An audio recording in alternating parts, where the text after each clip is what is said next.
এই রংপুরের জনপদ শহীদের জনপদ, এই রংপুরের জনপদ রক্তাক্ত জনপদ। আজকে যারা ক্ষমতায় আছেন তাদেরকে আমরা পুরোপুরি ব্যর্থ বলতে চাই না, কিন্তু তারা তাদের উদাসীনতা, তাদের অযোগ্যতা, দুর্বলতা দিয়ে তারা বিপ্লবকে ধারণ করতে পারে নাই।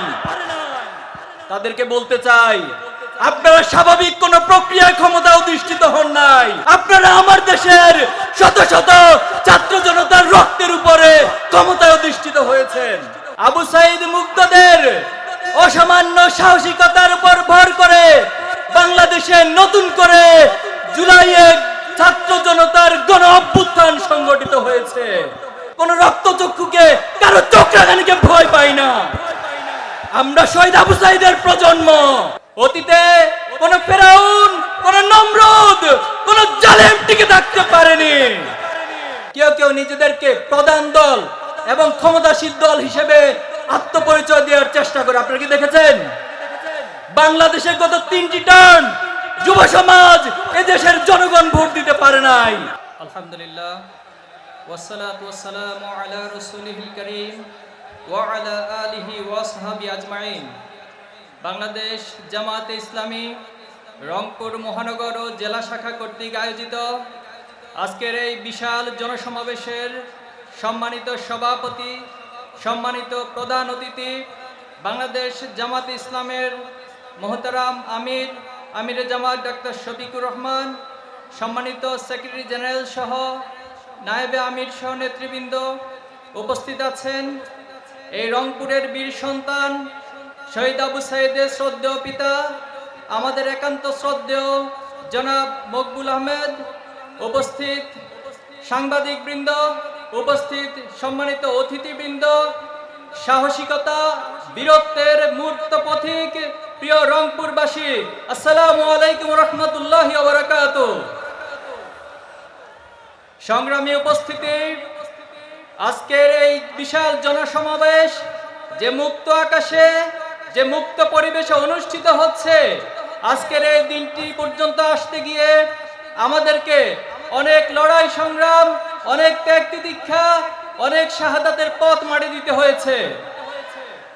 আপনারা অবগত আছেন 2008 সালে একটি ষড়যন্ত্রমূলক নির্বাচনের মাধ্যমে ফ্যাসিস্ট আওয়ামী লীগ বাংলাদেশের ক্ষমতায় অধিষ্ঠিত হয়।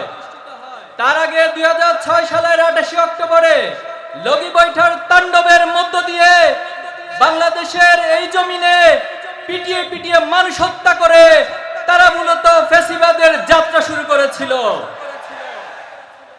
ক্ষমতায় আসার পর বিডিআর বিদ্রোহের নামে বাংলাদেশের দেশপ্রেমিক সেনাদেরকে হত্যা করে তারা বিডিআর হত্যাকাণ্ড সংগঠিত করেছিল। শাপলায় বাংলাদেশের আলেম ওলামাদেরকে তারা হত্যা করেছিল।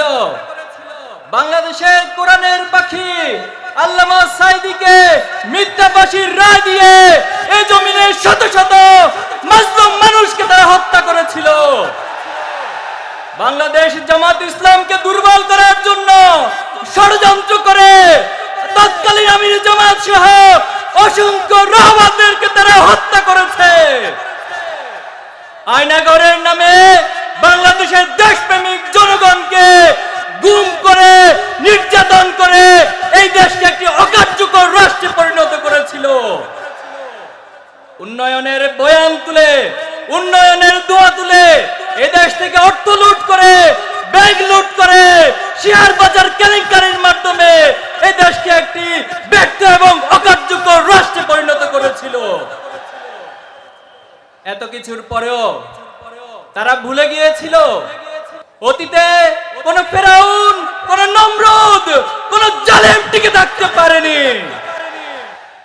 এই লড়াই সংগ্রামের পথ ধরে গত 2024 সালের জুলাই আগস্টে আবু সাইদ মুগ্ধদের অসামান্য সাহসিকতার উপর ভর করে বাংলাদেশে নতুন করে জুলাইয়ে ছাত্র জনতার গণ অভ্যুত্থান সংগঠিত হয়েছে এবং এই ফ্যাসিস্ট সরকার তার সবকিছু নিয়ে এই বাংলাদেশ থেকে পালিয়ে যেতে বাধ্য হয়েছে।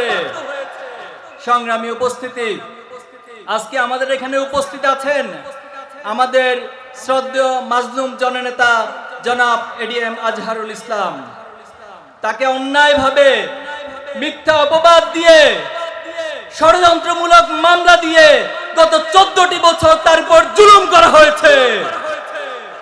এই রাষ্ট্রকে, এই দেশকে এটিএম আজহারুল ইসলাম সহ প্রত্যেক মাজলুমদের কাছে ক্ষমা চাইতে হবে, তাদেরকে তাদের ক্ষতিপূরণ দিতে হবে। সংগ্রামী উপস্থিতি, বাংলাদেশে জুলাই আগস্টের আজকে 1 বছর পূর্তি হতে যাচ্ছে, 1 বছর পূরণ হতে যাচ্ছে। আপনাদের কাছে আমার প্রশ্ন, আমরা কি জুলাই আগস্টের যে আকাঙ্ক্ষিত বাংলাদেশ সেটা কি এখনো হাতে পেয়েছি? আমরা কি পেতে চাই? আজকে যারা ক্ষমতায় আছেন তাদেরকে আমরা পুরোপুরি ব্যর্থ বলতে চাই না, কিন্তু তারা তাদের উদাসীনতা, তাদের অযোগ্যতা, দুর্বলতা দিয়ে তারা বিপ্লবকে ধারণ করতে পারে নাই। তাদেরকে বলতে চাই, আপনারা স্বাভাবিক কোন প্রক্রিয়ায় ক্ষমতা অধিষ্ঠিত হন নাই। আপনারা আমার দেশের শত শত ছাত্র জনতার রক্তের উপরে ক্ষমতায় অধিষ্ঠিত হয়েছেন। এজন্য আপনাদেরকে বিপ্লবী চেতনা ধারণ করে অবিলম্বে আবু সাইদ সহ খুনিদের সকল গণহত্যার বিচার সম্পন্ন করতে হবে। 1 বছর পর এখনো পর্যন্ত জুলাইয়ের ঘোষণাপত্র দিতে পারেন নাই, এর চেয়ে বড় ব্যর্থতা এই সরকারের আর কিছুই হতে পারে না। আমরা বলতে চাই, অনতিবিলম্বে জুলাই আগস্টকে স্বীকৃতি দিয়ে, শহীদদেরকে স্বীকৃতি দিয়ে, জুলাই আহতদেরকে স্বীকৃতি দিয়ে, জুলাই যোদ্ধাদেরকে স্বীকৃতি দিয়ে ঘোষণাপত্র প্রকাশ করতে হবে। এই রংপুরের জনপদ স্বাভাবিক কোন জনপদ নয়। এই রংপুরের জনপদ শহীদের জনপদ। এই রংপুরের জনপদ রক্তাক্ত জনপদ। যুগে যুগে এই জনপদে ইসলাম প্রচারের জন্য, দিন প্রচারের জন্য, ন্যায় প্রচারের জন্য, ন্যায় প্রতিষ্ঠার জন্য অসংখ্য ভাইরা জীবন দিয়েছে। এই জুলাই আগস্টে শহীদ আবু সাইদ সহ, শহীদ আব্দুল্লাহ তাহির সহ 22 জন ভাই রংপুর অঞ্চল থেকে জীবন দিয়েছে। আমরা এই রক্তের, এই গণহত্যার বিচার অবিলম্বে দাবি করছি। প্রিয় উপস্থিতি, বর্তমান সময়ে কেউ কেউ নিজেদেরকে প্রধান দল এবং ক্ষমতাশীল দল হিসেবে আত্মপরিচয় দেওয়ার চেষ্টা করে। আপনারা কি দেখেছেন? বাংলাদেশের গত 3টি টার্ম যুব সমাজ এদেশের জনগণ ভোট দিতে পারে নাই। কাজেই আগামী দিনে একটি সুষ্ঠু নির্বাচনের মাধ্যমে বাংলাদেশে মানুষ ঠিক করবে এদেশে কারা ক্ষমতায় যাবে, কারা প্রধান দল হবে। সংগ্রামী উপস্থিতি, এই রংপুরকে অতীতে রংপুরের মানুষকে ব্যবহার করে, রংপুরের মানুষের আত্মত্যাগকে ব্যবহার করে ক্ষমতাকে কাজে লাগিয়ে নিজেরা অট্টালিকা পাহাড় করেছে, কিন্তু রংপুরের সুষম উন্নয়ন আমরা দেখিনি। আমরা দাবি করছি, এখানে যারা উপস্থিত আছেন নেতৃবৃন্দ, যারা আগামী দিনে এই রংপুরকে নেতৃত্ব দিবেন, আপনাদেরকে এই রংপুরের সুষম উন্নয়নের জন্য অগ্রণী ভূমিকা পালন করতে হবে। পাশাপাশি রংপুরের দীর্ঘদিনের যে আকাঙ্ক্ষা তিস্তা মহাপরিকল্পনা, এই পরিকল্পনা বাস্তবায়নের জন্য সরকারকে যথাযথ এবং কার্যকরী পদক্ষেপ গ্রহণ করতে হবে। আমরা পরিশেষে বলতে চাই, অনেকে আমাদেরকে এখনো পর্যন্ত ষড়যন্ত্রের মাধ্যমে, রক্তচক্ষুর মাধ্যমে ভয় দেখানোর চেষ্টা করে। আমরা কি কারো রক্তচক্ষুকে ভয় পাই? আমরা কি কারো রক্তচক্ষুকে ভয় পাই? আমরা এক আল্লাহ ছাড়া এই দুনিয়ার কোন শক্তিকে, কোন রক্তচক্ষুকে, কারো চক্রাঘানিকে ভয় পাই না। আমরা শহীদ আবু সাইদের প্রজন্ম। আমরা আমাদের এই হাত দিয়ে অসংখ্য শহীদদেরকে এই জমিনে দাপন করেছি। অসংখ্য শহীদের রক্ত এখনো আমাদের শরীরে লেগে আছে। এজন্য আমাদেরকে ভয় দেখাতে আসবেন না। যারা বাংলাদেশকে আগামী দিন নেতৃত্ব দিবেন, এই যুব সমাজের, ছাত্র সমাজের সাইকোলজিকে ভুলে, তাদের সাইকোলজিকে বোঝার চেষ্টা করে সে আলোকে দেশকে গড়ার চেষ্টা করবেন। আমরা আপনাদের সহায়ক, সহযোগী শক্তি হিসেবে পাশে থাকবো ইনশাআল্লাহ। আগামী দিনে এই বাংলাদেশ হবে ন্যায় এবং ইনসাফের বাংলাদেশ। এই বাংলাদেশ হবে ফ্যাসিস্ট মুক্ত বাংলাদেশ। এই বাংলাদেশে এমন নেতৃত্ব আসবে যারা হবে সৎ, যারা দক্ষ এবং দেশপ্রেমিক সেই বাংলাদেশ গড়ার দৃঢ় প্রত্যয় ব্যক্ত করে আমরা আমাদের শেষ রক্তবিন্দু দিয়ে সেই বাংলাদেশ প্রতিষ্ঠিত হওয়া পর্যন্ত আমাদের লড়াই সংগ্রাম অব্যাহত রাখবো ইনশাআল্লাহ। বাংলাদেশ জিন্দাবাদ, ইসলামী ছাত্র শিবির জিন্দাবাদ, সাহসিকতা ও বীরত্বের প্রতীক বীর রংপুরবাসী জিন্দাবাদ। যে দেশের মানুষ ফজরের আজান শুনে ঘুম থেকে উঠে, এশার আজান শুনে নামাজ পড়ে খাওয়া দাওয়া করে ঘুমাতে যায়, সেই দেশের সংখ্যাগরিষ্ঠ মানুষের ঈমান আকীদা তথা মানুষের একমাত্র বিশ্বাস কালজয়ী আদর্শ ইসলামকে বাদ দিয়ে বারাটিয়া আদর্শ দিয়ে 54 বছর দেশ শাসন করা হয়েছে। যদি দেশে শান্তি আনতে হয় আমাদেরকে ইসলামের দিকে ফিরে যেতে হবে। 2 নাম্বার মূল কারণ হচ্ছে আমাদের নতজানু দুর্বল নেতৃত্ব, যারা আন্দোলন ডাক দিয়ে জনগণকে একত্রিত করে টিয়ার সেলের মুখে মাঠ ছেড়ে নেতা কর্মীদেরকে ছেড়ে পালিয়ে যায়, এইরকম দুর্বল নেতৃত্ব আমাদের দেশে আছে। দুর্বল রাজনৈতিক দলের কারণে আমরা যখন বিদেশি ষড়যন্ত্রের শিকার হয়েছি সেটা মোকাবেলা না করে বরং প্রভুদের পা চেটে ক্ষমতায় যাওয়ার জন্য বিভোর থেকেছে, যার জন্য ফ্যাসিবাদ দীর্ঘদিন বাংলাদেশে কায়েম ছিল। যদি এই অবস্থা থেকে আমরা মুক্তি পেতে চাই তাহলে আমাদেরকে কাউইউল আমিন, আল্লাহ তাআলা কোরআনে বলেছেন, শক্তিশালী বিশ্বস্ত নেতৃত্ব প্রতিষ্ঠা করতে হবে। আর সেই শক্তিশালী বিশ্বস্ত নেতৃত্ব 54 বছরের জামাত ইসলামী তৈরি করেছে। জামাত ইসলামী একজন ডাক্তার শফিকুর রহমান তৈরি করেছে, জেলে বারবার জেলে গিয়েও নির্যাতিত হয়েও তিনি একটু আল্লাহ ছাড়া কাউকে ভয় করেন নাই। তার সহকর্মীরা তার অনুপস্থিতিতে সাহসিকতার সাথে দলকে সামনে এগিয়ে নিয়েছে। জামাত ইসলামী কেমন শক্তিশালী নেতৃত্ব তৈরি করেছে তার প্রমাণ আমাদের প্রিয় নেতা, মজলুম নেতা এটিএম আজহারুল ইসলাম।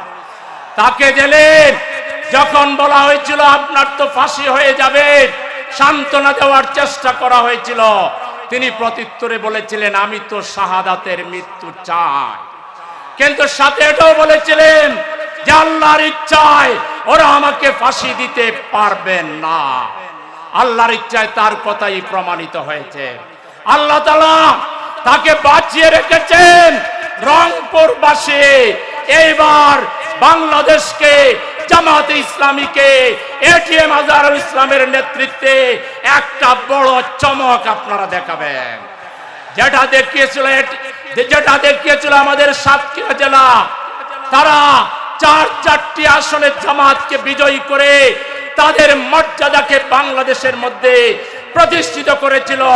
এইবার মজলুম জননেতা এটিএম আজহারুল ইসলামের নেতৃত্বে রংপুর বিভাগের 33টা আসন জামাতকে আপনারা উপহার দেবেন।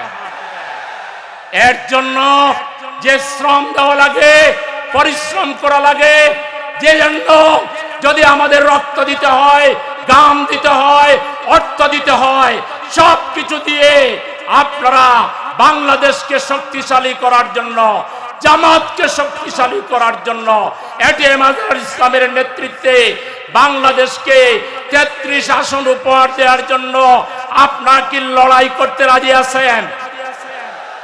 তাইলে আমরা সবাই মিলে একটা স্লোগান ধরি, এ ভাই মার্কা আছে, মার্কা আছে, কোন সে মার্কা? আরো জোরে, রংপুর থেকে বিজয়ের মার্কা এটিএম আজহারুল ইসলামের মার্কা। সবাইকে ধন্যবাদ। আসসালামু আলাইকুম ওয়া রাহমাতুল্লাহ।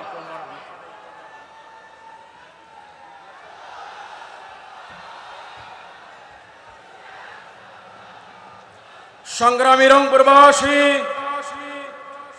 আজকের এই জনসভায় এ পর্যায়ে সংক্ষিপ্ত বক্তব্য রাখছেন শহীদি কাফেলা বাংলাদেশ জামাত ইসলামীর কেন্দ্রীয় নির্বাহী পরিষদের অন্যতম সদস্য ঢাকা মহানগরী দক্ষিণের সংগ্রামী আমির এবং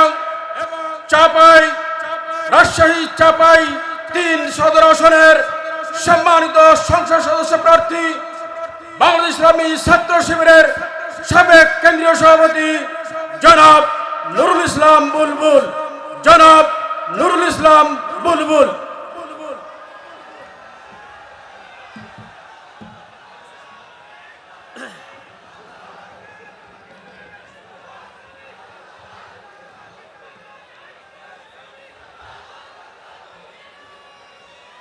বিসমিল্লাহির রহমানির রহিম। বাংলাদেশ জামাত ইসলামী রংপুর মহানগরী এবং জেলা কর্তৃক আয়োজিত আজকের ঐতিহাসিক বিশাল জনসভার সংগ্রামী সভাপতি, আজকের এই বিশাল জনসভার সংগ্রামী প্রধান অতিথি বাংলাদেশ জামাত ইসলামীর সংগ্রামী আমিরে জামাত, আমাদের সংগ্রামী জননেতা, মানবতার ফেরিওয়ালা ডাক্তার শফিকুর রহমান, আজকের এই বিশাল জনসভার সংগ্রামী প্রধান বক্তা, বাংলাদেশের নিপীড়িত জনগোষ্ঠীর প্রতীক, মজলুম জননেতা, যিনি 14.5 বছর ধরে ফাঁসির রায় মাথায় নিয়ে কারাগারের অন্ধকার প্রকোষ্ঠে মানবতার জীবন যাপন করেছেন বাংলাদেশ জামাত ইসলামীর সাবেক ভারপ্রাপ্ত সেক্রেটারি জেনারেল, রংপুর অঞ্চলের কিংবদন্তি নেতা এটিএম আজহারুল ইসলাম, উপস্থিত কেন্দ্রীয় সংগ্রামী নেতৃবৃন্দ, বিভিন্ন রাজনৈতিক দলের নেতৃবৃন্দ, সংগ্রামী সাংবাদিক বন্ধুগণ, সম্মানিত উপস্থিত ভাই ও বন্ধুগণ, আসসালামু আলাইকুম ওয়া রাহমাতুল্লাহ। অমুসলিম যারা রয়েছেন তাদেরকে আন্তরিক শুভেচ্ছা। সংগ্রামী ভাই ও বন্ধুগণ, আবু সাইদ জুলাই মাসের 16 তারিখে বুক চেতিয়ে সেদিন পুলিশের গুলির সামনে নিজেকে কোরবানির জন্য দাঁড় করিয়েছিল। আবু সাইদের সেই দিনের রক্তদানের মধ্য দিয়েই এই ফ্যাসিস্ট অপশক্তির বিজয়ের ঘণ্টাধ্বনি বেজে উঠেছিল। এই সেই রংপুর, যে রংপুরে আবু সাইদের ভূমিকার পরে গোটা বাংলাদেশের শিশু, কিশোর, ছাত্র জনতা, অভিভাবক, সাধারণ মানুষ 17.5 বছরের বিক্ষুব্ধ জনতার রাস্তায় নেমে এসেছে। আমরা রংপুরবাসী উত্তরবঙ্গের অবহেলিত জনগোষ্ঠী 50 বছরের উত্তরবঙ্গের অবহেলিত রংপুর অঞ্চলের তেমন কোন অগ্রগতি নাই। উত্তরাঞ্চলের জেলাগুলোতে এখনো পর্যন্ত গ্যাস পৌঁছে নাই। উত্তরাঞ্চলের অবহেলিত জেলাগুলো আজকে তিস্তা মহাপরিকল্পনা বাস্তবায়নের দাবি দীর্ঘদিন থেকে জানিয়ে আসছে।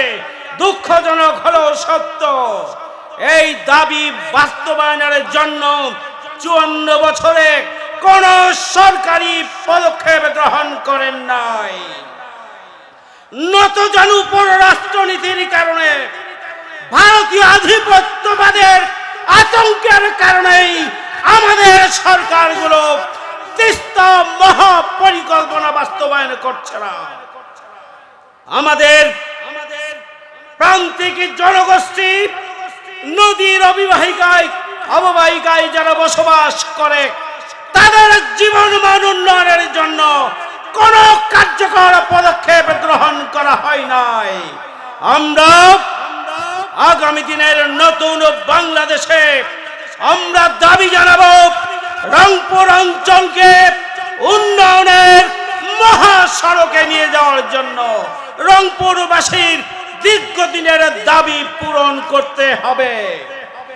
সংগ্রামী ভাই ও বন্ধুগণ, আপনারা জানেন 5ই আগস্টের গণঅভ্যুত্থানের পরে আমিরে জামাত ডাক্তার শফিকুর রহমান ঢাকেশ্বরী মন্দিরে গিয়েছেন। সেখানে গিয়ে জাতীয় ভিন্ন অমুসলিম নেতৃবৃন্দের সাথে মত বিনিময় করে তাদেরকে সাহস দিয়েছেন। আমরা রাজধানীতে পরপর অনেকগুলো মত বিনিময়ের মাধ্যমে আমরা তাদের পাশে থাকার জন্য চেষ্টা করেছি, তাদেরকে সাহস জুগিয়েছি এবং গোটা বাংলাদেশে জামাত ইসলামী ইসলামী ছাত্র শিবিরের কর্মীরা অমুসলিমদের বিভিন্ন স্থাপনা এবং পূজা মণ্ডপগুলোকে পাহারা দেওয়ার দায়িত্ব পালন করেছে। সংগ্রামী ভাই বন্ধুগণ, এটি দিবালোকের মতো পরিষ্কার, বাংলাদেশ জামাত ইসলামী যদি আগামী দিনে ক্ষমতায় যায়, ভিন্ন ধর্মাবলম্বীরা সবচাইতে বেশি নিরাপদে থাকবে। জামাত ইসলামী যদি রাষ্ট্র প্রতিষ্ঠিত করে, ভিন্ন ধর্মাবলম্বীদের অধিকার প্রতিষ্ঠিত হবে, সাংবিধানিক অধিকার, গণতান্ত্রিক অধিকার, ধর্ম পালনের অধিকার স্বাধীন মতো তারা ভোগ করবে। নারীদের ব্যাপারে সংগ্রামী ভাই বন্ধুগণ, যদি বাংলাদেশ জামাত ইসলামী ক্ষমতায় যায়, তাহলে নারীদের সুরক্ষা, নারীদের নিরাপত্তা, নারীদের অধিকার এবং নারীদের নিরাপদ কর্মসংস্থানের ব্যবস্থা গ্রহণ করবে। সুতরাং আজকে জামাত ইসলামীর বিরুদ্ধে জুজুবুড়ির ভয় দেখানো হয়। জামাত ইসলামী ক্ষমতায় আসলে নারীরা ঘর থেকে বেরোতে পারবে না, মিথ্যা কথা, ইতিহাসের সবচেয়ে বড় মিথ্যাচার এটি। সুতরাং আসুন আগামী দিনে আমরা জাতীয় নির্বাচন চাই সরকার ঘোষিত সময়ের মধ্যে। তার আগে আমরা বিচার চাই, আবু সাঈদ সহ সব গণহত্যাকারী খুনিদের বিচার করতে হবে। তার আগে সংস্কার করতে হবে। তার আগে অবশ্যই লেভেল প্লেইং ফিল্ড নিশ্চিত করেই নির্বাচনের জন্য উপযুক্ত পরিবেশ নিশ্চিত করতে হবে। আমরা জাতীয় নির্বাচনের আগেই জন দুর্ভোগ থেকে জনগণকে রক্ষার জন্য আমরা স্থানীয় নির্বাচন চাই এবং সেই জন্যই জামাত ইসলামী বাংলাদেশ পিয়ার পদ্ধতি সহ 7 দফা দাবি আদায়ের জন্য 19শে জুলাই সোহরাওয়ার্দী উদ্যানে জাতীয় সমাবেশের আয়োজন করবে। আমরা গোটা বাংলাদেশ থেকে, আমরা নিজ নিজ জেলা থেকে রাজধানীতে মার্চ করার মধ্য দিয়ে গোটা বাংলাদেশকেই আমরা মহাসমুদ্রে পরিণত করব ইনশাআল্লাহ। সেই জন্য আপনাদের ঢাকায় আসার আহ্বান জানিয়ে আমার কথা এখানেই শেষ করছি। সবাইকে ধন্যবাদ। আল্লাহ হাফেজ। বাংলাদেশ জিন্দাবাদ। আসসালামু আলাইকুম। জি, ধন্যবাদ জনাব নুরুল ইসলাম বুলবুল ভাইকে। সংগ্রামী জনতা, আজকের এই জনসমাবেশে এ পর্যায়ে শুভেচ্ছা বক্তব্য দিচ্ছেন মিঠাপুকুর থেকে আগত শ্রী যোগেন চন্দ্র বর্মন। শ্রী যোগেন চন্দ্র বর্মন।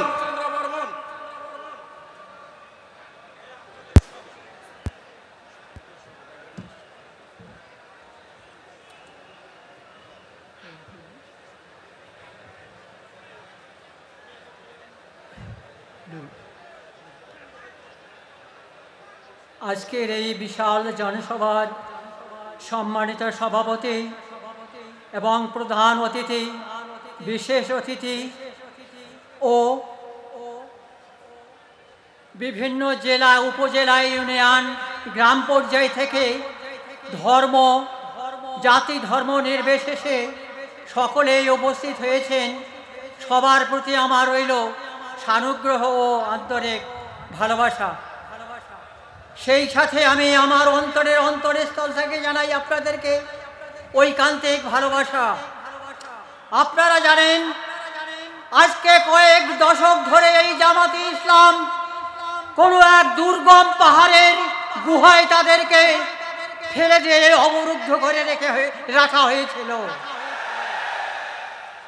কিন্তু আল্লাহ তাআলার নির্মম পরিহাসে আমরা আজকে মুক্ত আকাশের নিচে কথা বলতে পেরে এই জন্য আমরা নিজেকে গর্ববোধ করছি। তাই আমি একটা বঙ্কিমচন্দ্রের কবিতা এখানে সামান্য 2 লাইন উদ্ধৃতি দেব। বঙ্কিমচন্দ্রের এই কবিতাটি ছিল, হতাশ হইও না, যেখানে পড়িবে তাই ধরি উঠিবে, শত তুফান আসিলেও ছাড়িবে না হাল, আজকা নাই বা হলো সুফল, হতে পারে কাল।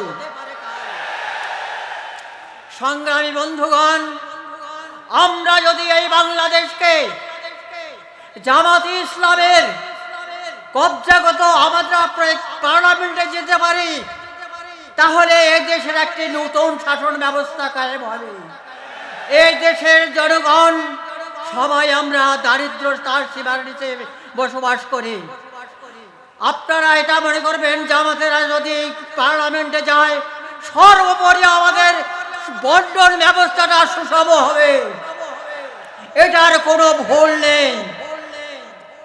সংগ্রামী বন্ধুগণ, আমি আর বেশি বক্তব্য বাড়াতে চাই না, আমার সময় মাত্র 2 মিনিট।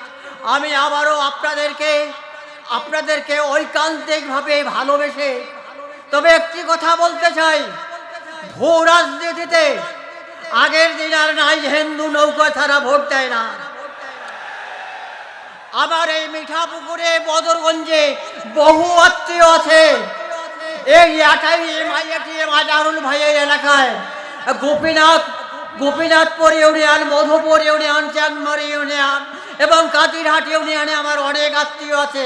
তারা তার সপক্ষে ছাড়া বিপক্ষে ভোট দেবে না।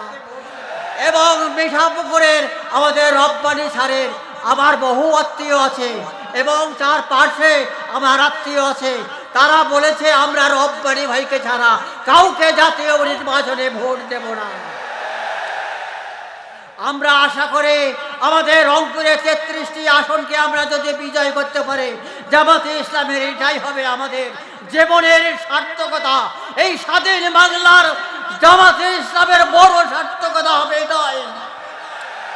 সংগ্রামী ভাইয়েরা, আমার বক্তব্য শেষ হয়ে গেছে। আবারও আপনাকে শুভেচ্ছা ও ধন্যবাদ জানিয়ে আমি আমার সংক্ষিপ্ত বক্তব্য এখানেই শেষ করছি। জয় বাংলাদেশ, জয় জামাতে ইসলামের, জয় মেহনতি মানুষের। সবাইকে ধন্যবাদ।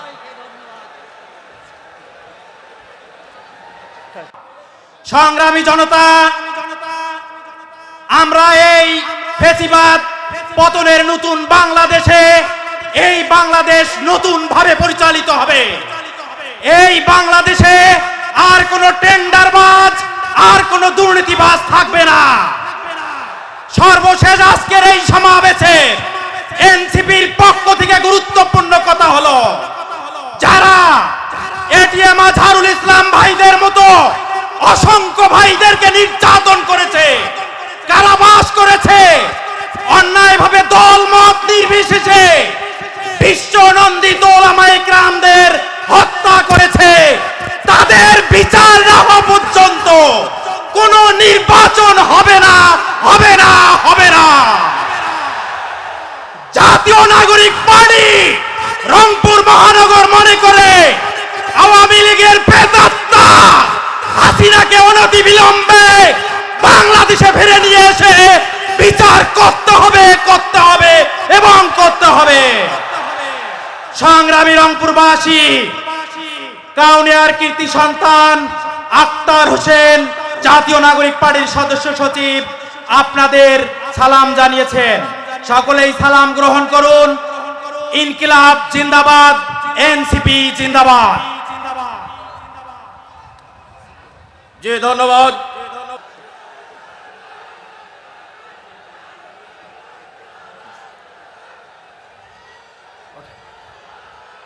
আউযু বিল্লাহি মিনাশ শাইতানির রাজিম। বিসমিল্লাহির রহমানির রহিম। স্বাধীনতার সার্বভৌমত্বের অতন্ত্র প্রহরী, ন্যায় এবং ইনসাফ ভিত্তিক সমাজ রাষ্ট্র গড়ার প্রত্যয় দীপ্ত কাফেলা, শহীদী সংগঠন বাংলাদেশ জামাত ইসলামী রংপুর জেলা এবং মহানগরী যৌথ উদ্যোগে আয়োজিত আজকের এই বিশাল জনসভার সংগ্রামী সভাপতি, সম্মানিত প্রধান অতিথি, প্রধান বক্তা, বিশেষ বক্তা সহ সম্মানিত বিশেষ অতিথিবৃন্দ, সম্মানিত আইন শৃঙ্খলায় নিয়োজিত পুলিশ প্রশাসনের ভাইরা, সাংবাদিক বন্ধুগণ, সম্মানিত রংপুরবাসী, আসসালামু আলাইকুম রহমতুল্লাহি ওয়া বারাকাতুহু। আল্লাহ পাকের দরবারে শুকরিয়া আদায় করছি যে এই মহান মনিব এই রংপুরের জেলা স্কুল মাঠে এই বিশাল জনসভা আয়োজন করার তৌফিক দিয়েছেন, আলহামদুলিল্লাহ। দুরূদ ও তাসলিম পেশ করছি মানবতার মুক্তির দূত আখির নবী হযরত মুহাম্মদ সাল্লাল্লাহু আলাইহি ওয়াসাল্লামের দরবারে এবং সমস্ত শহীদ ভাইদের, বিশেষ করে জুলাই আগস্টে যারা নিজেদের জীবনকে উৎসর্গ করে নিজেদের তরতাজা রক্তকে ঢেলে দিয়ে বাংলাদেশকে ফ্যাসিবাদ মুক্ত করেছেন, বাংলাদেশের মানুষের হাতে একটি নতুন বাংলাদেশ উপহার দিয়েছেন। বিশেষ করে এই রংপুরের কৃতি সন্তান শহীদ আবু সাঈদ সহ সকল শহীদদের আত্মার মাগফিরাত কামনা করছি। যারা আহত হয়ে এখনো হাসপাতালে বেডে কাতরাচ্ছেন তাদের আমরা আশু সুস্থতা কামনা করছি। সম্মানিত রংপুরবাসী, আপনারা জানেন এবার সারা বাংলাদেশে ভোটার সংখ্যা হলো প্রায় 12 কোটি। এই 12 কোটির মধ্যে রয়েছে 4 কোটি যারা জীবনে একটিবারের জন্য ভোট দিতে পারেনি। বিগত 16 বছর তারা আওয়ামী দুঃশাসন দেখেছে, ফ্যাসিবাদের আমল দেখেছে, বিনা ভোটে নির্বাচিত সরকার দেখেছে। দিনে